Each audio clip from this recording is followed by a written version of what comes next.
Hola, buenos días. Buenos días. Buenos días. Where are y'all located right now? Right now, we're in Santa Fe Springs in California. Beautiful. And what are you in the office or in the school right now? Actually, we're in one of our areas where we have seed education, and our volunteers gather together, and we kind of prep for different activities that we're going to do. Beautiful. Do you just want to let us know a little short statement about your organization or what y'all are volunteering for? Yes. Is English okay? Yeah, perfect. Quechua, Quechua, you have to speak in Quechua. English said well, my name is Shannon, and I'm a volunteer on behalf of HWPL, but more specifically, I'm a representative of the Women's Division, and we're a nonprofit NGO organization. We're interreligious, ultimately a group focused on peace. So we have many different volunteers here from all different kinds of backgrounds, all different languages, cultures, and religions. But our purpose is really focused on peace, world peace. And we're working in many different ways to achieve that. But part of what we need to do is have a good understanding of basically all of humanity, the world around us. So it's not just one person that's going to bring peace, but it's all of us working together. And that's something we firmly believe. So we're here having a cultural exchange so we can understand a little bit better about the culture and the belief of the Incans. And we have here some representatives of different groups. We have 3 groups total in HWPL. It stands for Heavenly Culture, World Peace, and Restoration of Light. We have our Women's Division, the International Women's Peace Group, and our Youth Division, International Youth Peace Group. So I already introduced myself, but briefly we have some others. Mm-hmm. Hola, my name is Delmi, and I'm also actually part of the women's group as well. So I work alongside Shannon, and what we do, like she explained, is we work with the women, so they can also they're a big role in bringing peace in this world. Yes. Not only as women, but they're also mothers. So they really help in that motherly aspect on how to bring peace. And so I'm also part of the women's organization. Mm-hmm. Meet you. Beautiful. I'm Eric. I'm actually part of the IPYG.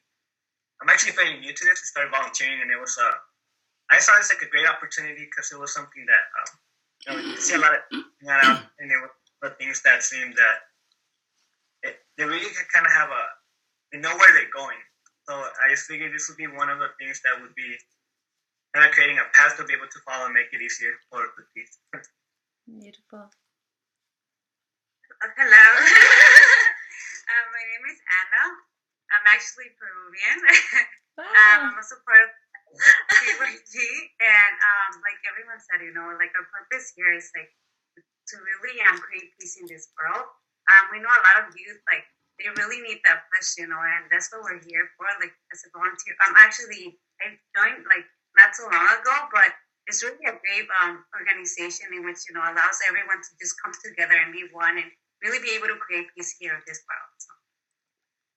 Beautiful. Hello, I'm Angel. I'm also part of IPYG. Just like everyone else stated, we're all here for the same purpose, for peace. But really, we have to even start with like the youth. We have to begin in this foundation in order to, guide that path to peace. And so I'm really excited to be here and be able to talk to you guys and kind of be here with the women's group as well. I'm just really excited to be here. Beautiful, thank you. So I'll introduce myself too. I'm Caroline. I'm actually originally from Louisiana in the United States, and this is my partner here, Julian, and he's of the Quero Nation. So this is known to be the last of the Incan bloodline. And my passion for what I'm doing here, it originally started with the vision of a temple, an ecological, intercultural center, and for peace.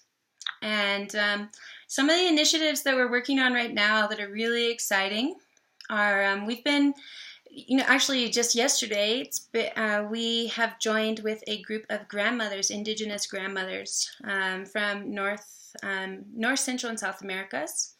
And so, yeah, we're doing a lot of work as well on the women's line, because we strongly believe that women have that nurturing and nourishing aspect. And it seems like the world could use a little bit more nourishing and love. And so we're really seeing that women have a really deep strength for bringing that unity, for bringing that nourishment back into this planet. And so, yeah, one of the things that we were speaking about yesterday is actually holding a women and grandmothers gathering here in Peru next year. And that will be a seeding in preparation for another gathering in 2017, a Unity of the Nations gathering. And so in particular, in the Indigenous world, we've all been working very diligently for many years to bring Indigenous nations together, because since borders were created, Indigenous nations in particular have been really dispersed, and it's harder for Indigenous people to get passports, particularly in South America, to get passports, to get visas, because they're on lands and working in a trading system rather than in jobs. You need lots of paperwork, you need documentation to be able to get across borders. So a lot of the work we've been doing, and a lot of my grandmothers and grandfathers before us, what they've been laying the line for us to be able to bring Indigenous nations together. But what we are working on now is to expand that even further, to bring all nations together from around the world, include all continents. And so that's something that we've been working on, and always still in progress to build this ecological temple, ecological center here in the Sacred Valley in Peru. And yeah, just continuing working from an Indigenous perspective, as we each do from our all perspectives, as well as just a human perspective. Just taking more and more steps towards peace, towards each individual coming into our purest essence, coming into connection with the planet, and recognizing the pure, amazing opportunity that we each have at hand as being a human being on this planet at this time. And so we're really happy to be connecting with your organization again, and in this way, in the cultural exchange. I'm happy that we're doing this youth to youth discussions. This is super important in the world. That's what we've been working on with our grandmothers and grandfathers here, creating elder and youth counseling. We believe that that's one of the things, that's actually missing in our world, that's causing this confusion and this chaos.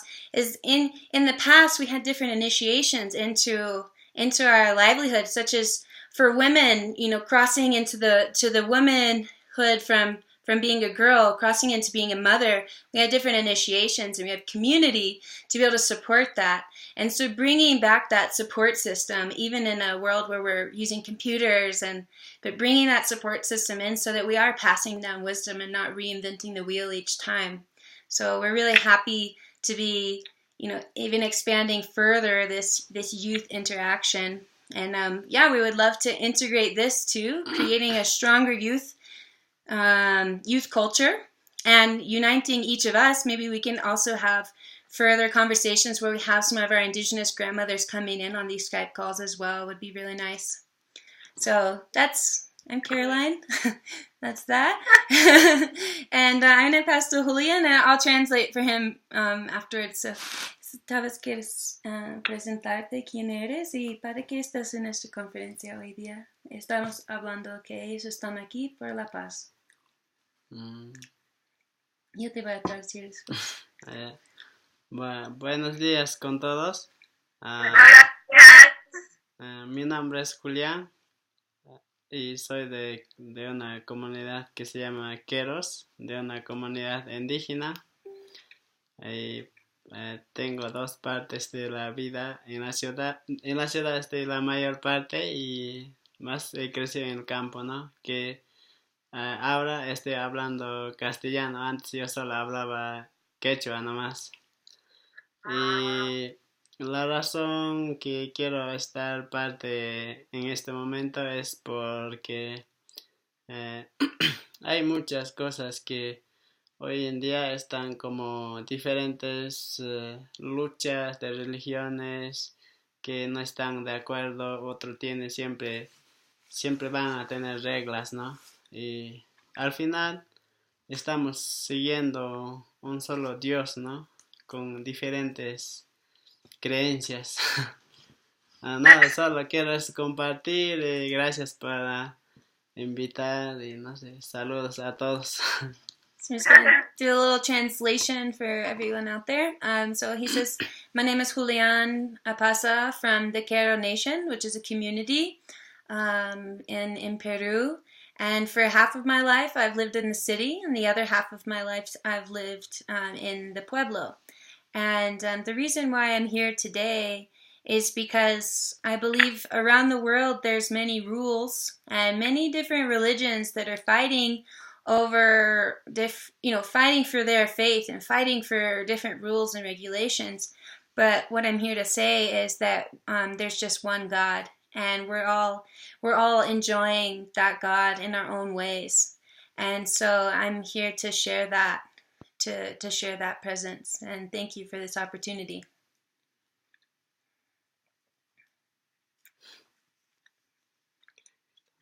Thank you. Bueno.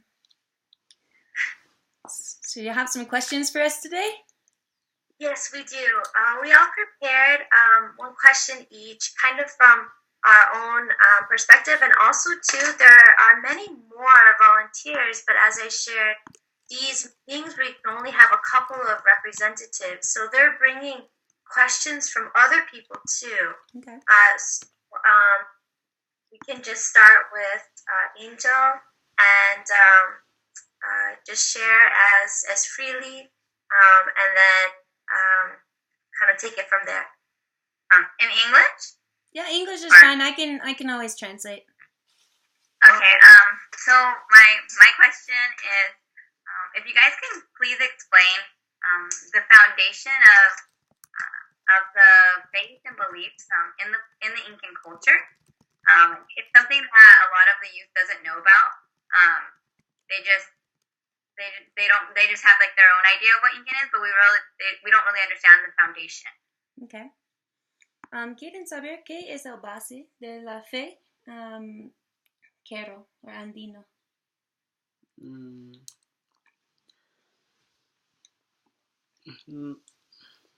La fe es como en principio todas las personas en mi cultura o en Andina, la mayor parte tienen creencia con Dios, ¿no?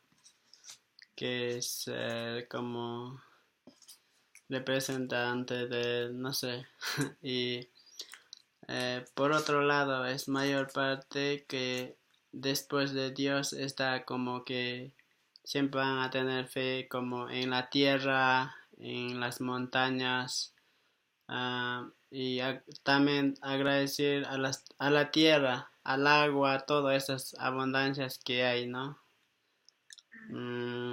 Así es como viven las culturas o como se puede decir personas indígenas del campo con las herramientas o con la abundancia de la tierra, ¿no? No están haciendo como en la ciudad que estamos haciendo producciones de paquetes, bolsas, cosas, eso no existe en culturas indígenas. Ellos viven con la tierra, siembran de la tierra,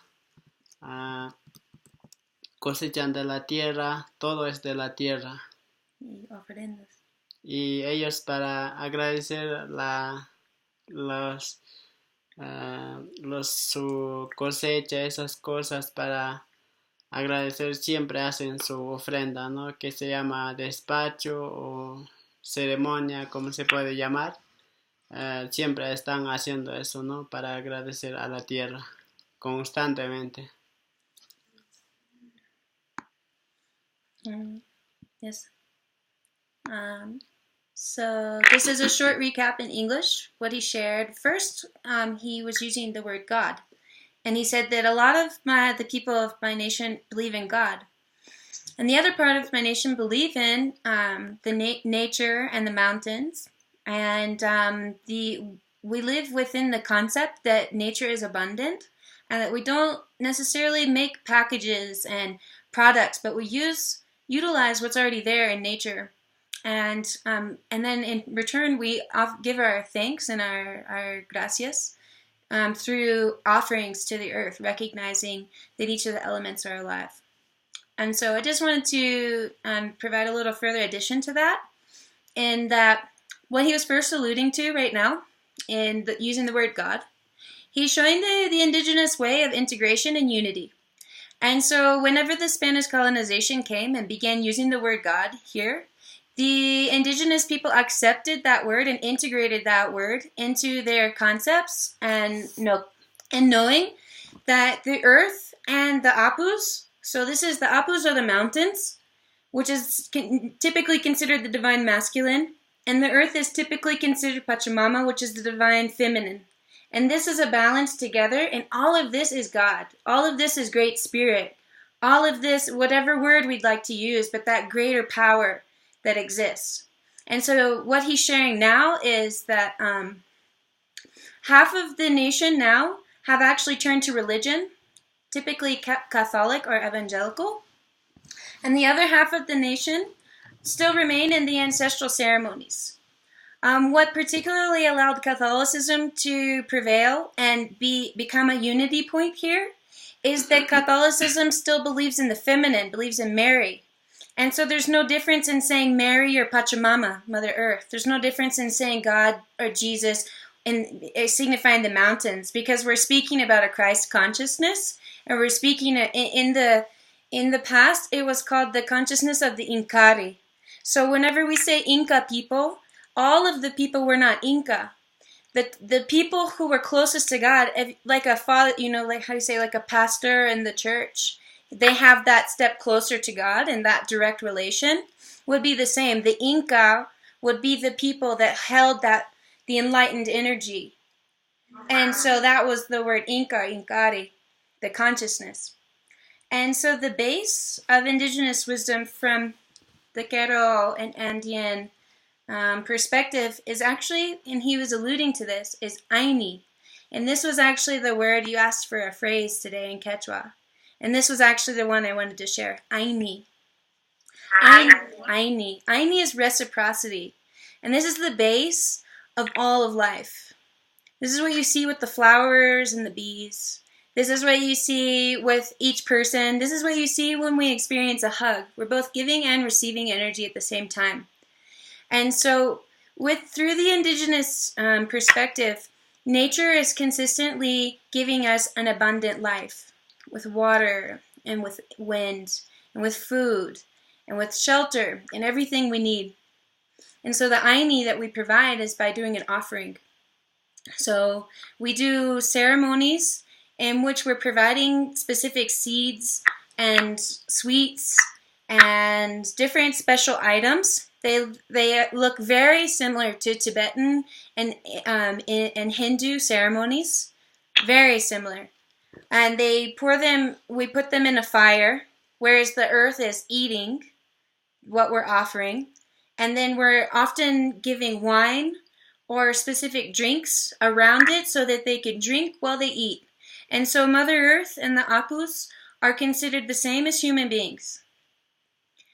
And it's the same, we're all spirits, we're all souls working together. And so Ayni, the concept of Ayni can also be taken into consideration when doing planting and harvesting. So for instance, today maybe I'm going to help Julian with his harvest. And, the women will cook. And then the next day, or when I need it, Julian will help me. And then the people of my family will cook. And so it's always this exchange of energy and keeping that in balance. When anything is out of balance, if there's a health issue, or if anything is seeming off, it's seen as an energetic imbalance, and that Ayni wants to be balanced again. Could you spell that out? just so we get it Mhm. correct. Quechua is not a written language, but the way that it's spelled now is Ayni. ¿Quieren saber cómo escribir Ayni? Y ella dice que la idioma no es escrito, pero ahora siempre usamos así. Mhm. Oh, I guess we'll share this too since it's here. I'm always chewing coca on camera.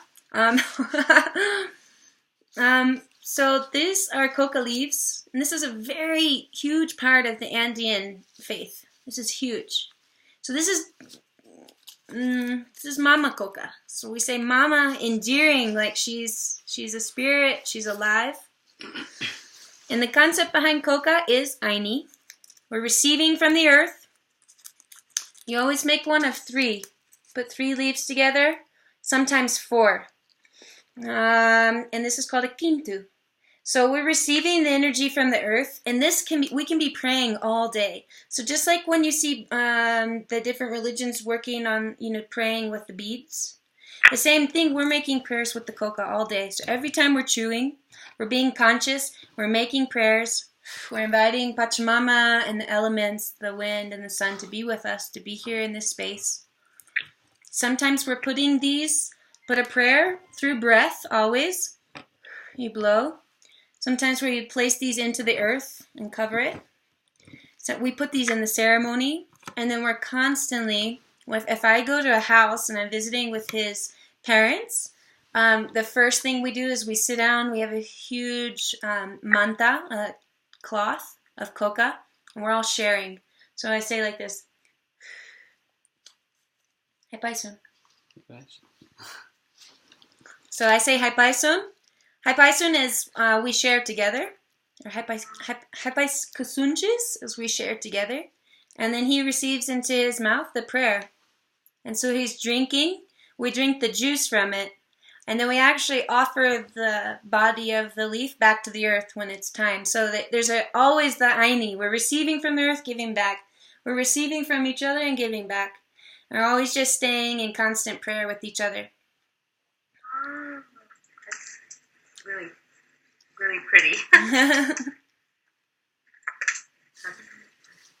Sometimes I'm on camera and I'm always chewing and we're not like explaining. I'm just like chewing something.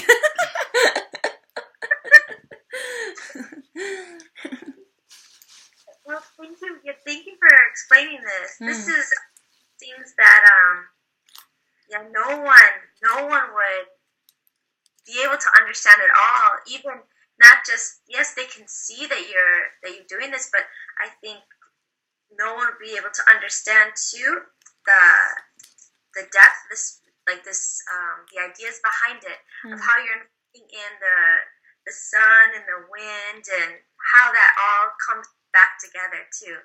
So beautiful. Maestros y maestras, they can read the coca too. So we're usually carrying them in a little bag like this. This is what the men usually carry it in. Just for some reason, I'm using that one today. The women usually have this one called an acuña. That it's more like a cloth that you can lay out and open up. And but the maestros and maestras, so here we are pulling it out in their hands, and they can read the leaves.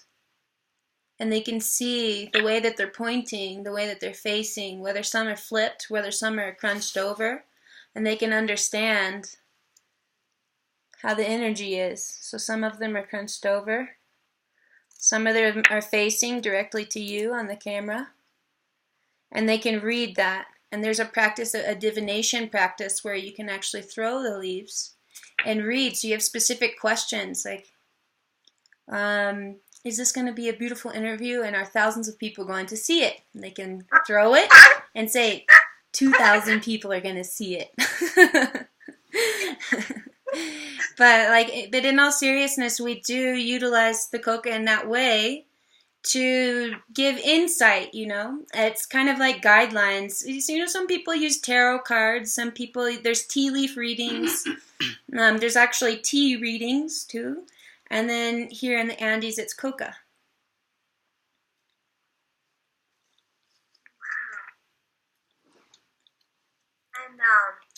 I'm sorry if I may interject and ask a question then. The reading of the leaves, is it only done during a certain ceremony, or can it be done as often as, for example, right now you're eating the leaves and exchanging this time, or is there only a certain time that they're read? So if both. So there's a couple different ways to read. So the type where they're just pulling them out and looking at their hand, they usually, a lot of the maestros will be doing that the whole time. They won't necessarily be sharing what they're reading, though. They're just checking everything, reading, and staying in contact with the coca. There's other specific times where we'll call someone, so maybe we're going through a challenging time right now. We want to know, should we make a major shift in our life? Should we do this business deal? Or is this accountant a good accountant for us?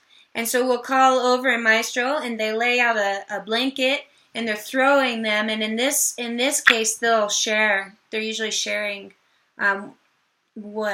specific questions with specific answers as you can get. There's a specific way of asking the coca too. It's not like, what is my life mission? Like, the coca usually is not going to answer that one. But usually a couple options. You're like, okay, maybe I'm going to go into nursing. Maybe I'm going to be a librarian. Maybe a world traveler. So we can check each of those and see which one of those show up stronger. So there's a particular way to kind of navigate it, which is always just ever expanding. You're always deepening your wisdom, as we all are as humans. Always deepening the spiritual wisdom and understanding.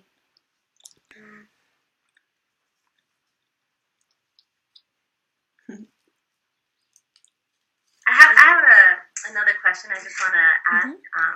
How did you, what made you decide to stay over there in Peru and not go back home? This guy.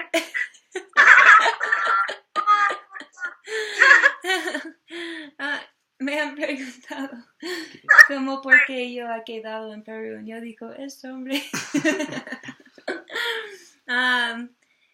So I first came to Peru just by invite, and I first met who was to become my father-in-law at my first ceremony in my life. And I went to this fire ceremony and this prayer, and it's really powerful.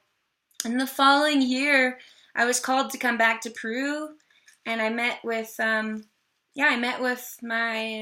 father-in-law. I met Julian, and we were all speaking about a really similar vision and understanding, and I just felt to stay. And we just continued deepening family relations and international relations too, and it's just happened that way.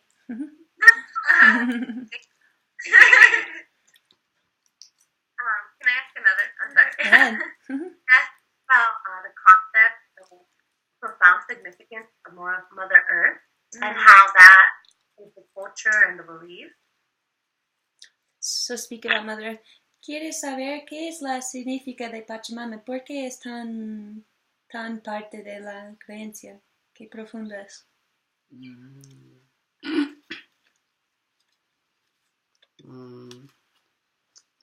Yo creo que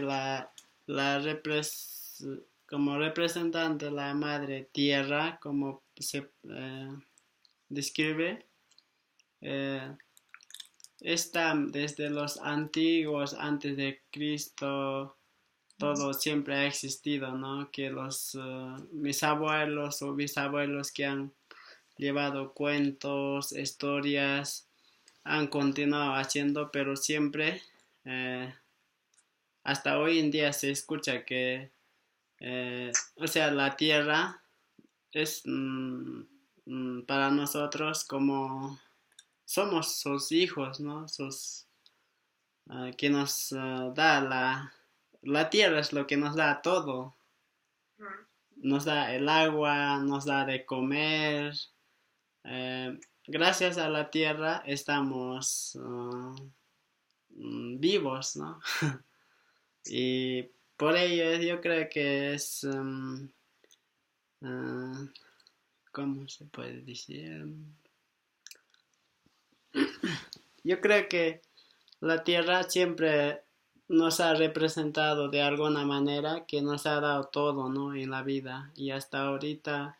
Y como dicen que nosotros somos los que estamos destruyendo todo con la tecnología, con empresas, no sé, químicos grandes. Estamos destruyendo, pero hoy en día estoy viendo que poco a poco personas están volviendo a agradecer a la tierra. Hay movimientos grandes poco a poco, haciendo círculos, haciendo ceremonias, en grupos, ¿no? Y eso está bien. Y aquí en Perú, antes yo estuve en la ciudad, no había lugares orgánicos, cosas así.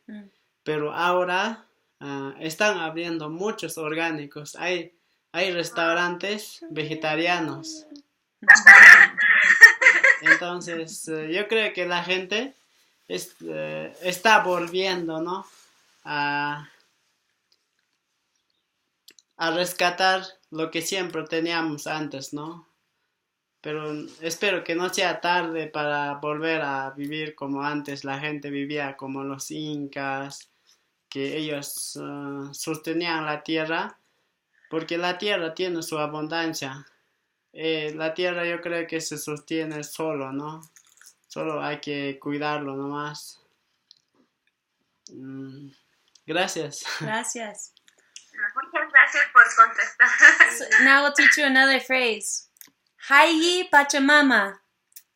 Ayni Pachamama. So that's to say, live life for Mother Earth.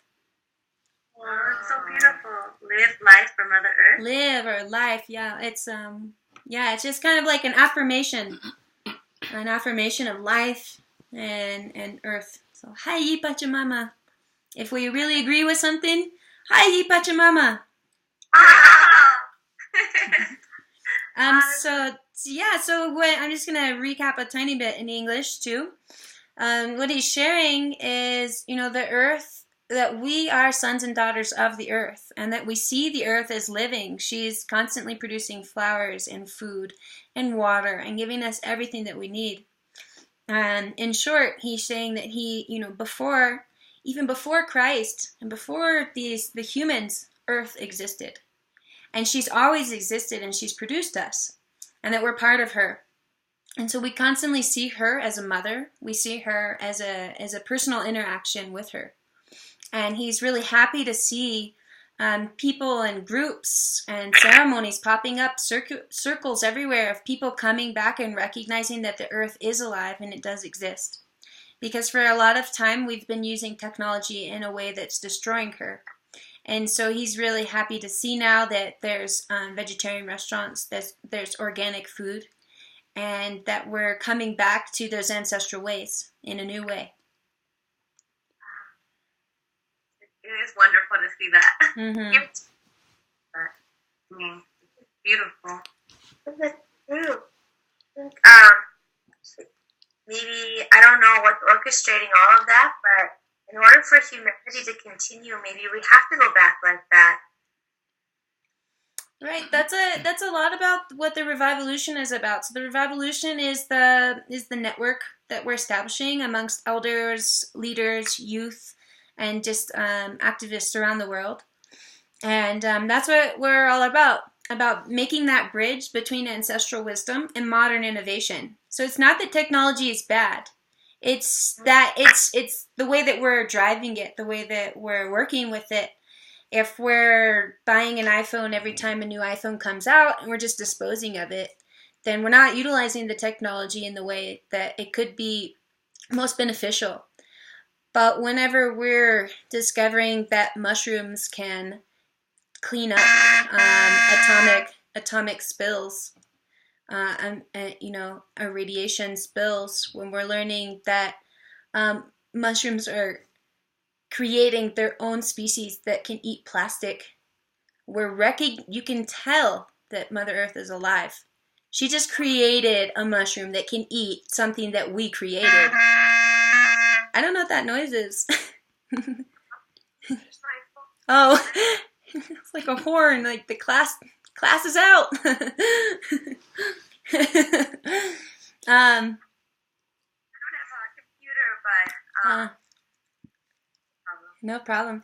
Yeah, so that's one of the ways that we can really utilize technology to understand our interaction as living beings with nature, and that nature is real, nature is alive, and that she's responding to the actions that we take. And so we as human beings also have an amazing capacity to respond to nature and to work with nature. And when we're speaking about saving the planet, it's not about us saving or, there's nothing for us to save. It's for us to come back in alignment with natural order. Not natural law, because law is man-made. That's actually a colonial term. But there's a word in, the closest word using indigenous language would be natural lore. So natural lore would be coming back to the natural existing guidelines and lifelines that are already present in nature. And that's how you see the plants working with each other. You see specific plants that shade other plants. And one's providing a specific nitrogen balance to this other plant, so they're living harmoniously. And so it's about us living harmoniously with each other and us living harmoniously with nature. And that's the basis of what we say is indigenous wisdom, which is really human wisdom.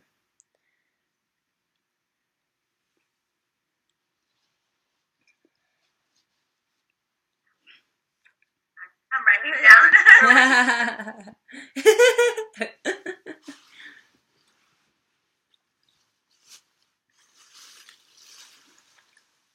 So I got a question too.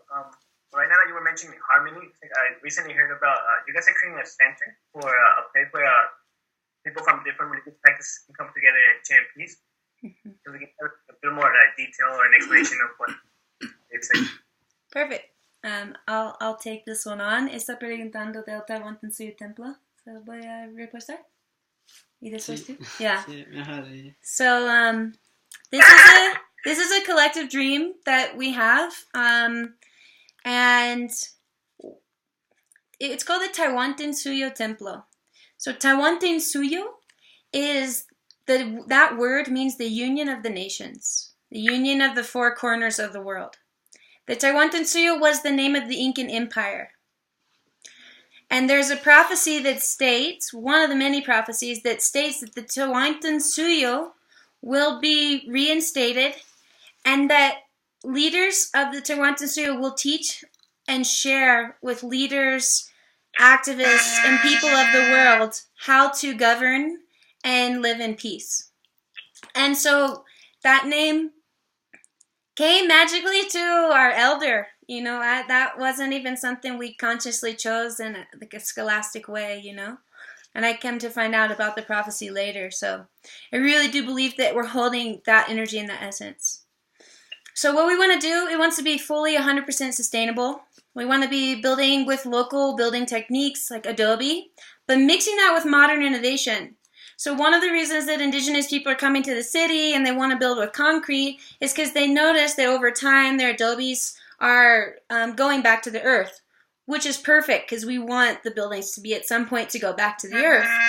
But what we're doing now is mixing that with modern innovation, so we now have new techniques to allow that to last longer for an entire lifespan of a family or longer. And there's ways to continue improving it, creating green roofs, etc. So we want this experience of building this temple to be an intercultural exchange experience in which we're sharing both local and global techniques of permaculture, natural building, and all-around sustainability. Utilizing solar power. The sun is really bright here. Solar power, utilizing, like the Incas did in their traditional building techniques, utilizing water all around and exposing the different elements to be able to create a specific ambience as well as a natural order and balance within nature. There's specific ways to build geometrically, making sure that we're in good alignment with the mountains and the stars to ensure good energetic positioning. Many of the militaries and governors actually know of these type of information, which is why there are specific bases in specific places, because they govern energy.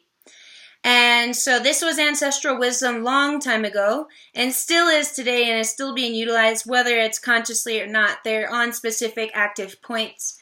But the Earth is now changing her position, so we've got new points to create and sustain. And this is one of our ideals, because we would love that not only was it building the Tawan-tinsuyu temple here, but also allowing that to be a template for building other centers and impact centers around with Indigenous nations, with people of the world, with people who are dedicated to peaceful humanity and peaceful Earth, so that we are creating these grid points and reestablishing energetically a peaceful grid across the planet. And within the temple, we will be providing many programs for both local and global community, and a sustainable interaction between the two. So for instance, some of the local programs would be natural birthing, bringing the women back to the knowledge that they have the right to have their baby naturally in the city or in their pueblo, because there's really large medical movements happening that are not permitting women to have their babies as they please. They're being forced into C-sections and shots and vaccinations, and children are being born into this world immediately putting chemicals into the body. And so, and a very frightening experience for both the woman and child. So we want to bring back that natural wisdom of herbal medicine, of natural birthing. We would like to bring back the rights and the information and the connection to alternative schooling based on Andean wisdom, that's both a bridging of the modern world and ancestral tradition, because one of the things that we of the modern world could really use is skills of respect and how to be a human and how to interact with plants and grow our own food and build a house like Julian knows how to do. And those are really beautiful, amazing skills for all of us to know. And so creating schooling and education programs which make that possible. And just a couple other examples are creating a ceremonial collective as well as an art and weaving collective to take some of the pressure, socioeconomic pressure off of Indigenous communities, what happens to them when they come to the city. So some of the ways that the culture is actually dissipating is that we're in competition for they have the same skill set in the city. And so when they have the same skill set, we're working for the same type of work. Whereas before in the nation, it was an exchange. It was Ayni, an exchange of resources. In the city, it becomes all about money. And so it creates pressure on the community. And so being able to alleviate that and bring community dynamics. As well as in terms of interacting with the international community, bringing in retreats to learn about, sustainably have a cultural exchange, learning and participating in the ceremonial and spiritual beliefs, participating in, learning from, and having these transformational experiences of coming back to our true essence and coming back to the planet. And one of the larger visions for this is to create an international center for Indigenous gatherings and for global peace gatherings, because there is, to our knowledge, there's not a center specifically dedicated to that here. More like retreat centers. And I'm just going to take that a little side note to that real quick. We are offering, that's one of our ways for getting towards our goal right now, towards buying land, is we've been offering retreats here in the Sacred Valley and in Peru. And we have one coming up in February, from February 26th to March 6th. Just counted. And this is called, so we taught you the word Ayni now. So the name of this retreat is Living Ayni. So to actually live and be the Ayni concept. And so what we're offering is a permaculture service retreat, in which we're going to a local alternative school. So anyone that registers and becomes part of this program we're helping to channel resources to allow a school to be more sustainable. So they're already a sustainable school, but we're improving the gardenings. We're adding compost toilet. We're doing the worm beds. We're improving the compost and sharing it in a learning permaculture experience so that we're each learning from each other's cultures and providing resources for a school. So that's the concept of Ayni, just offering in service. And so, yeah, we all are all invited. And we'll be integrating, doing the Indigenous ceremony, blessing the land. There's always a custom of blessing the land before we do a project, asking permission. We'll be going to sacred sites and we'll be doing initiations, working with the coca, and just sharing in general the Indigenous life and putting that into action. Oh, wow. So it would be where you're at right now. In the Sacred Valley, yep. Oh, wow. Mm-hmm. We'll send you a flyer after this, so you have it. Yeah. Mm-hmm. Where is the Sacred Valley?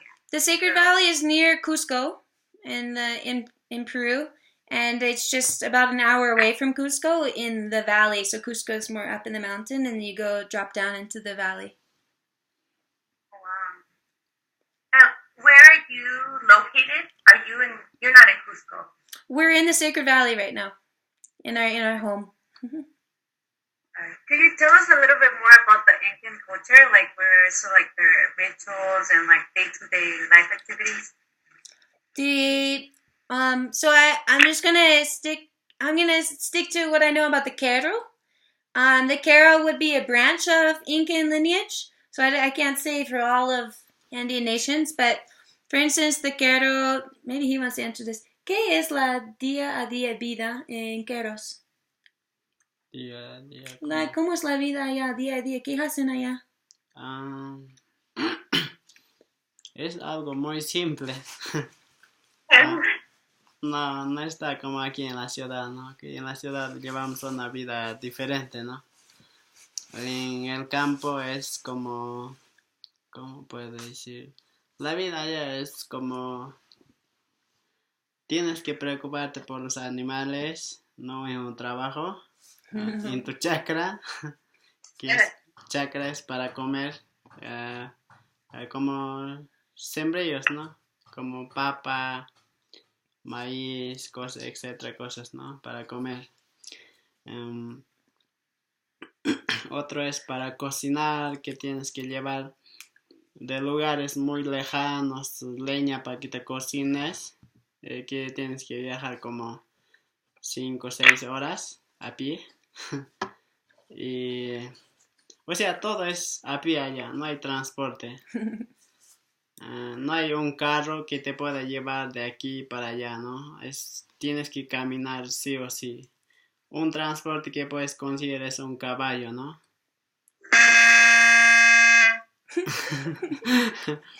Y nada, es simple, solo allá la vida es los animales, tu chakra.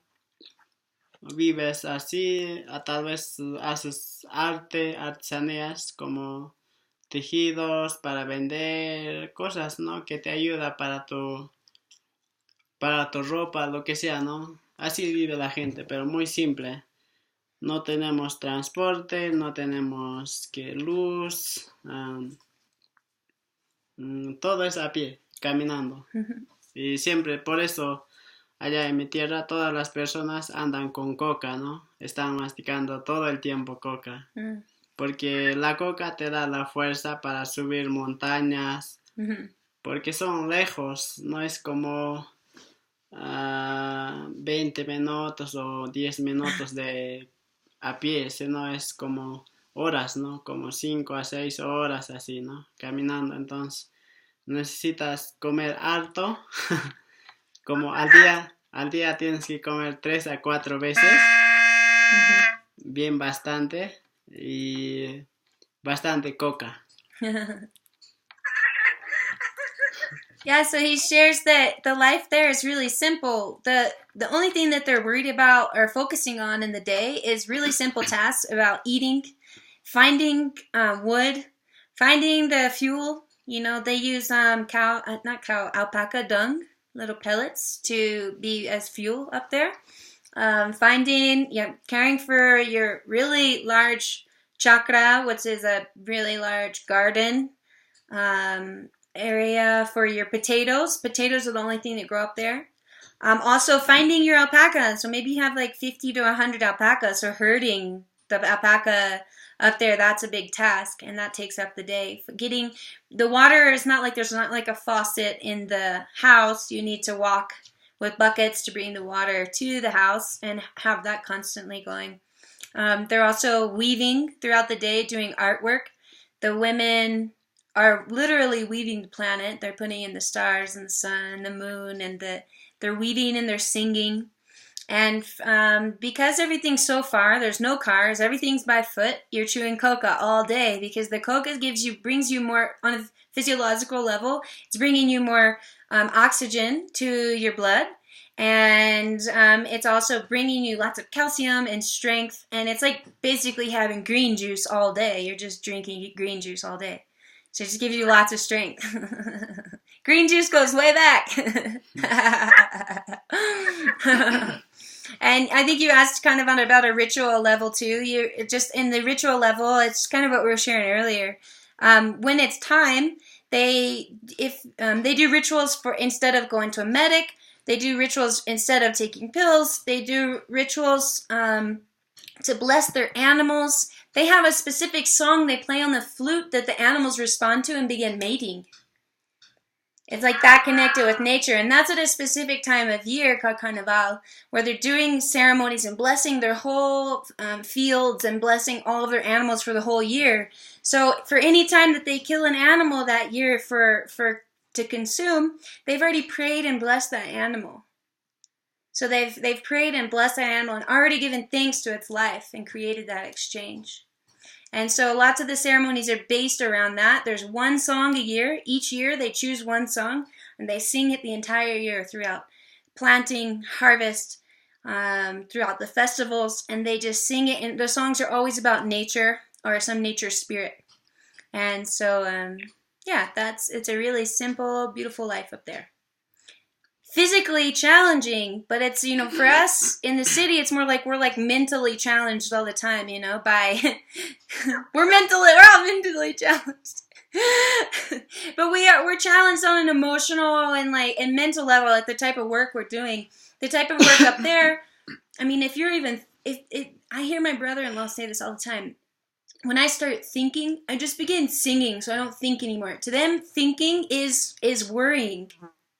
So it's not about thinking, it's about being present. Being in a state of meditation, presence, you could say enlightenment.